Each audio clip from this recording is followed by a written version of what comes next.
Hello, and welcome to the B.A.S S, Big and Small Screens. Today, I want to talk to you about the Indiana Jones movies.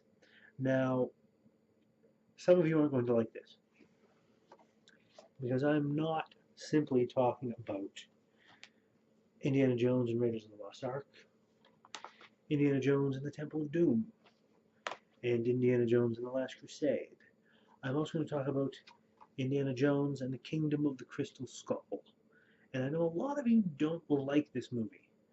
There's been a lot of people who are just completely, for lack of a better term, nerd raging on the internet about the Kingdom of the Crystal Skull. But personally, I enjoyed it. I liked the movie. I like all the Indiana Jones movies. They are all equally good, equally valid to be in this collection. Now, Raiders of the Lost Ark as the first one, really quite a good movie.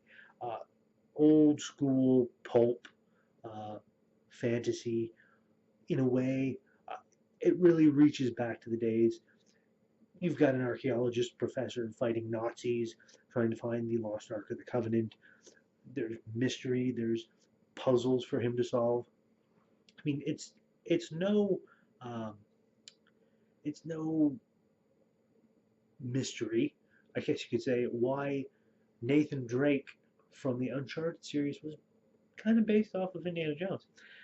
And then you've got the Temple of Doom, which kind of ends up being a little different, where Indy ends up through mishap and misfortune falling into this uh, problem with the thuggy cult and the very strange, over the top evil priest ripping people's hearts out, and he ends up saving the day and still doesn't get the artifact that he was going after, which is kind of a trend in these movies, because he was looking for the Ark of the Covenant, didn't get to keep it, didn't get to find it, and actually recover it. The stones, the Shankara stones in Temple of Doom, doesn't get to find it. And you've got the Last Crusade, where he's going after the Cup of Christ, the chalice that caught his blood and will provide immortality to whoever drinks from it.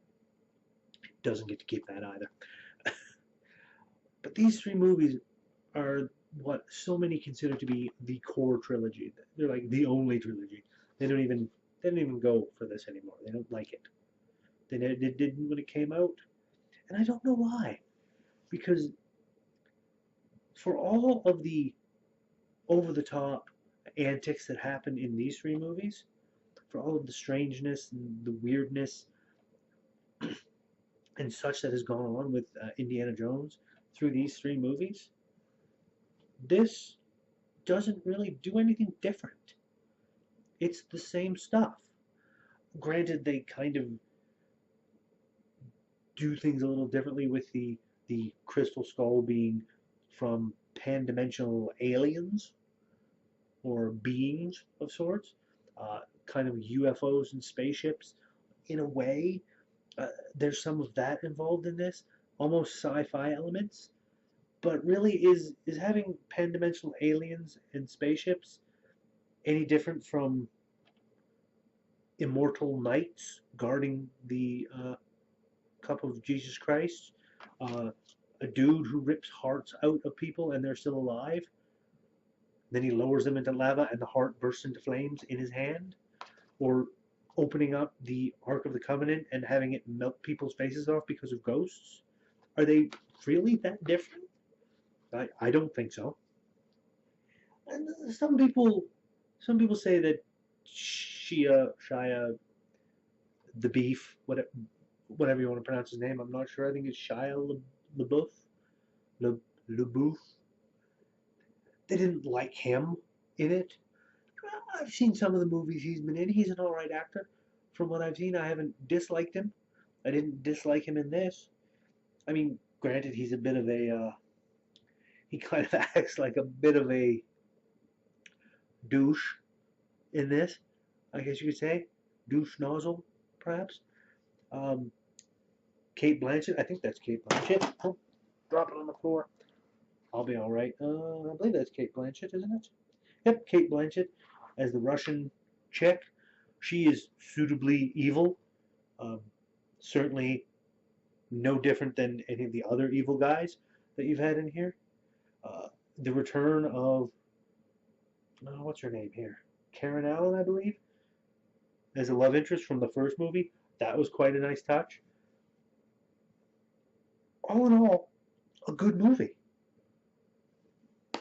All in all, four very good movies. And I don't know why people don't like The Kingdom of the Crystal Skull more. I mean, granted, he did get nuked. He nuked the fridge, as they say, but that's not really that unbelievable.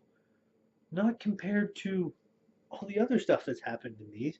These have always been the pulp style of movies, of adventure movies, where, for example, Sky Captain and the was the Sky Captain in the History of Tomorrow or something. I forget the exact name of it, but that movie, Sky Captain, you know what I'm talking about. That one, uh, there's been quite a few other ones in a similar vein, similar style of action. Big Trouble in Little China, for example, is very in that pulp genre of adventure and so on. And it's supposed to be over the top. It's supposed to be completely unbelievable in a way that you're supposed to be able to just take that disbelief that you have and you need to suspend it to kind of enjoy these type of movies, to enjoy any movies. There's always a suspension of disbelief in it. So yes, this week, Indiana Jones, all four of them, all four of them, and there are four. The Kingdom of the Crystal Skull is an Indiana Jones movie. I'm sorry if you don't like me saying that. I'm sorry if you disagree, but it's true. You just need to accept it and move on. Okay? All right, good. So until next week, be watching the Indiana Jones movies. Or not. It's your choice. I'm not saying you have to watch The Kingdom of the Crystal Skull. I'm just saying you have to accept it's an Indiana Jones movie. It's in there. See, it fits in my case. I had to take out the bonus materials DVD to put it in there, but it fits. So it has to be an Indiana Jones movie. Logic, people. Logic. You can't disagree with logic. All right? So until next time, keep watching.